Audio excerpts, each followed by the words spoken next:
Welcome once again to Lehto's Law. Here's Steve Lehto. Wayland sent me a note all the way from Hawaii and said, Steve, check this story out. It happened here from civilbeat.org, and Christina Jedra wrote this.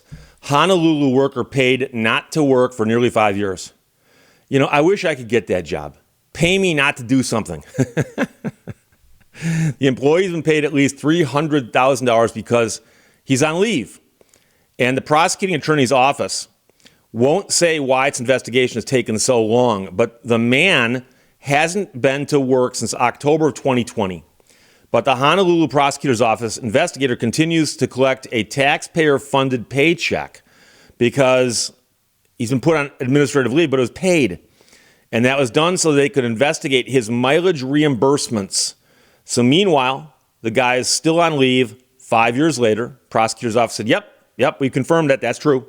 So the interesting point is that whether he's guilty of falsifying his expenses or not, Civil Beat's review found the county has now paid him at least $300,000 and counting while he's been out, and that's 25 times the amount he's suspected or accused of stealing. So they're saying, we think he falsified some receipts. We're going to investigate that. They put him on paid leave, and they then spend more paying him while on leave than he was ever accused of misappropriating. So a lawyer there said the case makes him question the competence of the department's supervisors and human resources professionals. Oh, unless this involves some kind of major financial operation involving a cartel or something, it shouldn't take that long. It really is a disservice, not only to the taxpayers, but to all the other county employees who go by the book. Now, the interesting thing is that they say the guy worked for the prosecutor's office as an investigator, and he's on leave while they're going to investigate him. I wonder if he was the only investigator they had. Maybe they're like, well, now, how do we investigate him?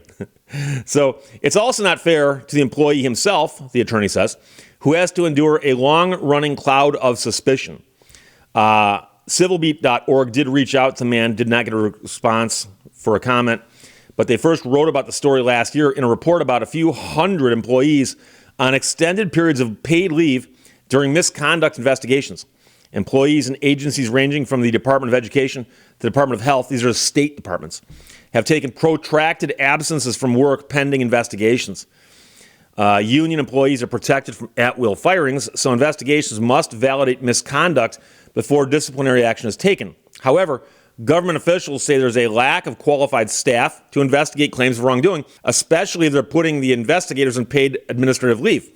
So, some cases pose difficulties due to complexity or witness availability, which of course happens in every endeavor in life, it seems.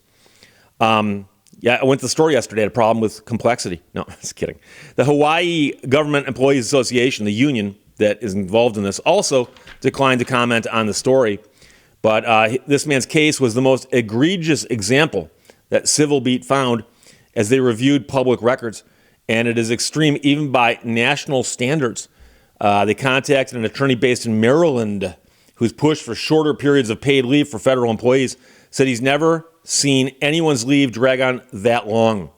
It's absurd to pay someone to not do anything for 5 years. And a prosecuting attorney, chief of staff, said in an email that he anticipates the man's case will be resolved in the next month, just coincidentally.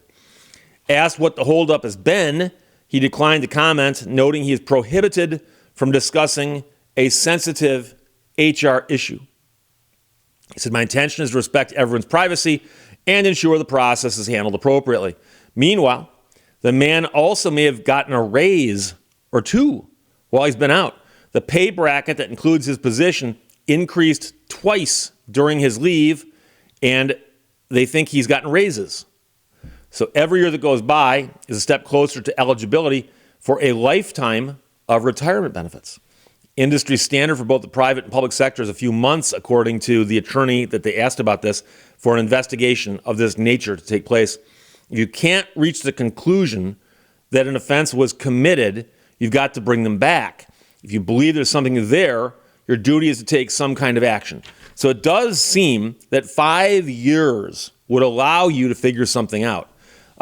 More interesting question, and again, the prosecutor would know this, is let's suppose that you have an employee that you think is doing something wrong.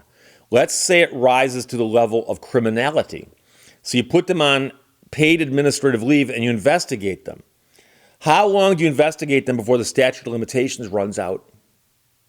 Because you investigate them to the point where that happens, the investigation means that you lost your ability to prosecute them. Now, they might not care about that. They might just say, well, we're just more concerned about the job. The job needs to get done. We can't have people breaking the rules. Okay, how long does that take? And 5 years is certainly too long. There are things that take time. And I've had a lot of people ask me about why court takes so long.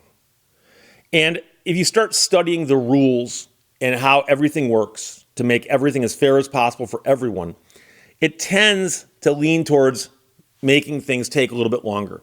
If you get served by mail, you've got 28 days to answer the complaint if you got served by mail in some situations. Do you need 28 days to file an answer? Probably not. I've had a complaint hit my desk before, and I looked at when it was served and I realized it had to be answered that day. Client sat on it for 27 days. I had the answer filed that day. Yeah, so it takes a day to file an answer. But it wouldn't be fair to say, if you've been served, here's a lawsuit, answer it in 1 day. And so they tend to have time periods built in to make sure there's time for everything. But how long does it take to investigate some guy's mileage sheets? Because apparently they're talking about his mileage reimbursements. That can't be that hard to figure out. And keep in mind that if they come to the conclusion that we can't really figure it out one way or the other, the question is, well, let's suppose we're wrong, but we give them the benefit of the doubt and say there's nothing to see here, go back to work. How much did you lose? And these people are pointing out, well, they've lost $300,000 in wages paid to somebody who wasn't working. So they got nothing for it, but they paid the money out. And it looks like that money probably dwarfs what they're accusing him of possibly misappropriating. And yeah, that right there is a problem, and it's a very strange one. But as they noted here, there are other people who are out in the exact same situation. And that in and of itself is not that unusual. I've heard of many stories, many situations where there are, for instance, teachers who have a union and a contract that says they can only be fired for certain things. And a teacher does something that's real close to the line, and they're not sure what to do with that person. So they just send them off someplace and have them sit somewhere. And that's a situation that they've done in the past because they're like, well, we'll keep paying them, but we don't want them to over here. And again, I'm a lawyer telling you what's happening and what the law says and so on. I don't write these laws. I don't make these things happen. But if I was the prosecutor and I put someone on paid administrative leave, I would investigate what they'd done and try to get to the bottom of it, I don't know, within 4 years, because that would have saved some money. I'm just joking. I'd have it done a lot faster than that, I think, unless there's something really, really weird going on here. What are the odds? What could that possibly be, by the way? If you've got an idea. Waylon, thanks for sending that. That's from civilbeat.org. I may have said civic beat earlier, but my handwriting's horrible. Honolulu worker paid not to work for nearly 5 years. Christina Jedra wrote that. Questions, your comments, put them below. Let's talk to you later. Bye-bye. Thank you for watching Lehto's Law. Now, let's proceed in an orderly fashion.